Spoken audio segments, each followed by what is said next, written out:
반갑습니다. 마인드TV입니다. 댓글 사연이 있어서 겸사겸사 연금 저축계좌 관련한 내용을 정리해 보려고 합니다. 키움증권에서 연금저축계좌 개설을 하고 내년에 만 55세이고 5년이 되는데, 그러면 제가 가지고 있는 ETF 주식을 어떻게 처리되는지 궁금합니다. 예를 들어 그 주식을 증권사에서 매매하여 그 가액으로 10년간 지급되는지 아니면 제가 매매하여야 하는지 궁금합니다. 만약 제가 매매한다면 더 보유하고 있다가 증가되었을 때 매도해도 되는지 알고 싶습니다. 그리고 연금저축 계좌를 연장도 가능한지 알려주시면 감사하겠습니다. 자, 우선 궁금한 사항들을 한번 정리를 해볼게요.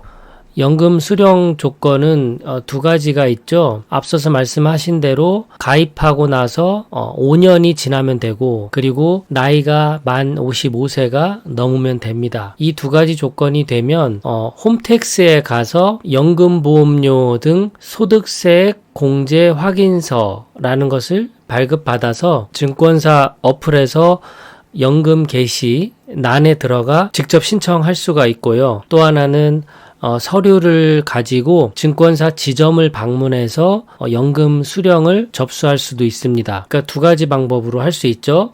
증권사 어플에서 내가 직접 하거나 지점을 방문해서 신청하거나, 이렇게 연금 신청은 두 가지가 방법이 되겠고요. 그리고 연금을 신청하는데 이제 연금을 어떻게 받을 건지 물을 겁니다. 그러면 세 가지 방법이 있습니다. 연금을 수령하는 방법. 첫 번째는 확정 기간형. 내가 10년, 20년, 30년 기간을 정해놓고 내가 연금을 수령하겠다, 이런 방법이 있고, 두 번째는 확정 금액형이 있어요. 나는 매달 100만 원씩 수령하겠다, 이렇게 금액을 지정하는 방식이 있습니다. 그리고 마지막 세 번째, 제가 추천하는 방식인 비정기 연금, 이렇게 수령하는 방식이 있어요. 앞에서 첫 번째, 두 번째 확정 기간이나 확정 금액은 우리가 사고 파는 것이 아닙니다. 이거는 증권사에서 이제 본인들이 매매를 해서 우리한테 연금을 주는 것이기 때문에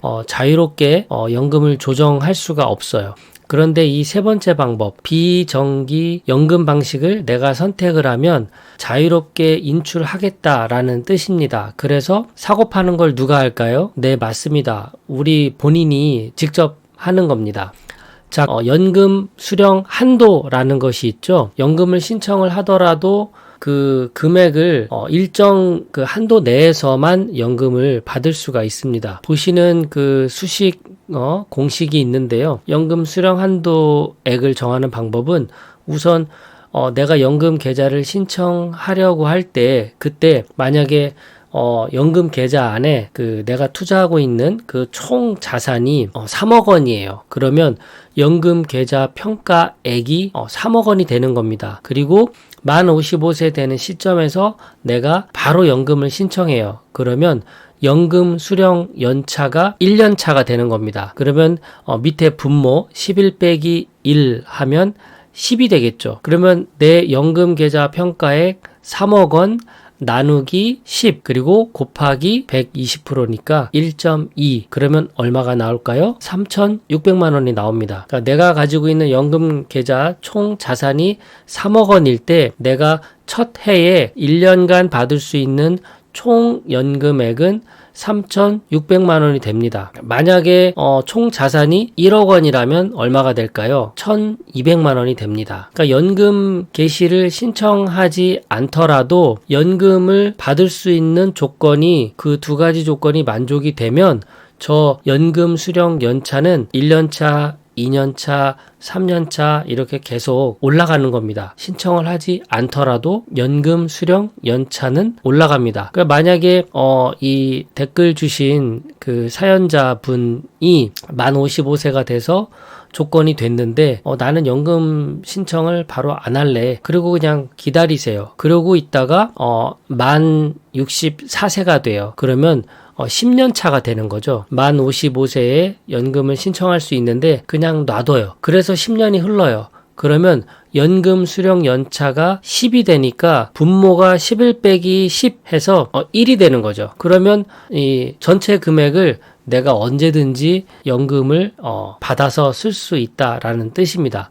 다만 연금 수령액이 커지면 어떤 부분을 고려해야 될까요? 네, 세금입니다. 현재는 연 1,500만 원까지는 세금을 이렇게 부과를 하지 않는데, 이제 1,500만 원이 넘어가게 되면, 그러면 이제 뭐 종합 소득 과세라든가 세금과 관련된 부분이 생길 수 있기 때문에 연금 수령액을 정할 때 적정 금액이 얼마일지 이제 본인이 선택을 하셔야 됩니다. 연금 계좌가 2개를 가지고 있으면 유리하다, 이런 이야기가 있습니다. 연금 계좌에서 우리가 이제 나 이제부터 연금을 내가 이제 주식을 조금씩 팔아서 연금으로 쓰겠습니다 라고 연금 개시 신청을 하면 더 이상 이 계좌에 돈을 추가로 입금할 수가 없습니다. 연금 개시를 신청한 그 연금 계좌는 이제 딱 그 금액 안에서만 사고 파는 것을 할 수가 있어요. 그렇기 때문에 나중에 나이 들어서도 나는 계속 수입이 발생하기 때문에 투자를 계속 이어가고 싶어. 그러면 연금 개시 신청할 수 있는 연금 계좌 하나와 계속해서 투자를 이어갈 연금 계좌 하나를 더 가지고 있으면 아무래도 운영하는 데 있어서 유리하겠죠. 그런데 나이 들어서 나는 이제 더 이상 수입도 없고 이제 이 지금까지 투자한 이 연금 계좌 안에서만 나는 연금을 받을 것이다. 그렇다면 연금 계좌를 2개를 만들 필요가 없을 겁니다. 자, 그렇다면 연금이 어떤 식으로 우리가 매매를 통해서 이루어지는지 살펴보면요, 연금이 운영되는 방식을 알아볼 건데요. 자, 연금 수령하는 방법 3가지가 있다고 앞서서 말씀드렸습니다. 확정기간형, 확정금액형, 비정기연금. 그러니까 비정기연금을 선택을 하게 되면 자유로운 인출이 가능하다라고 말씀드렸죠. 자, 연금 계좌라는 것은요, 이 연금 계좌 안에 우리가 투자하고 있잖아요. 뭐 예를 들어서 나스닥 100 ETF를 내가 투자하고 있다 그러면 나스닥 100 ETF를 꾸준히 사 모아서 전체 총 자산이 이제 3억 원이 된 거예요. 그러면 내가 연금을 개시하는 첫 해에는 총 3,600만 원을 연금으로 받아서 우리가 쓸 수 있죠. 그리고 이 금액 이내에서 주식을 조금씩 팔면 됩니다. 그러니까 3,600만 원 한도 내에서 파는 거니까, 만약에 지금 현재 나스닥 100 한 주가 11만 원이죠. 그러면 한 달에 25개, 25주를 팔면 275만 원이 돼요. 그러면 275만 원을 매달 12달 이렇게 쓰게 되면 3,600만 원 한도 내에서 우리가 인출하는 금액이 되겠죠. 만약에 요즘처럼 나스닥 100이 계속해서 상승을 하고 있는 거예요. 지금 주가 그 그래프를 보아하니 더 이상은 이제 올라갈 것 같지 않아요. 정말 최고점이에요. 이런 판단이 선다면 나스닥 100 ETF를 한 300주를 한꺼번에 팔 수도 있겠죠. 그래서 미리 팔아놓고 주식을 이제 그 판 금액에서 조금씩 빼서 쓰면 됩니다. 그러니까 연금 계좌 안에 돈이 들어가 있으면 이 돈에 대해서는 세금이 발생하지 않아요. 연금 계좌 안에 있을 때는요. 이 연금 계좌 안에 있을 때에는 뭐 나스닥 100을 사고 팔든 뭐 필바나 필라델피아 반도체를 사고 팔든 상관이 없어요. 많이 올라서 팔면 그냥 그 계좌 안에 있으면 세금이 나오지 않아요. 근데 언제 그러면 세금이 나오느냐?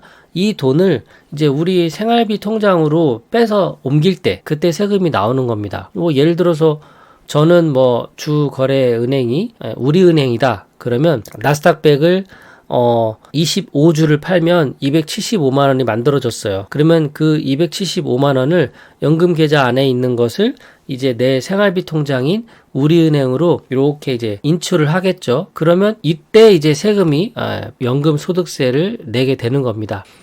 연금 계좌 안에서 사고 팔 때에는 세금이 부과가 되지 않는다. 이렇게 이해를 하시면 됩니다. 그러니까 앞서서 댓글 주신 분이 내가 더 이렇게 주가가 더 오를 때 나중에 주식을 팔면 되지 않느냐. 네, 그게 가능하다는 뜻입니다. 그리고 연금계좌 안에서 내가 나스닥100을 300주를 팔았어요. 팔았는데 근데 당장에 연금을 쓸 일이 없어진 거예요. 생활비가 필요할 줄 알았는데 생활비가 필요하지 않게 됐어요. 그러면 돈을 안 빼도 되겠죠.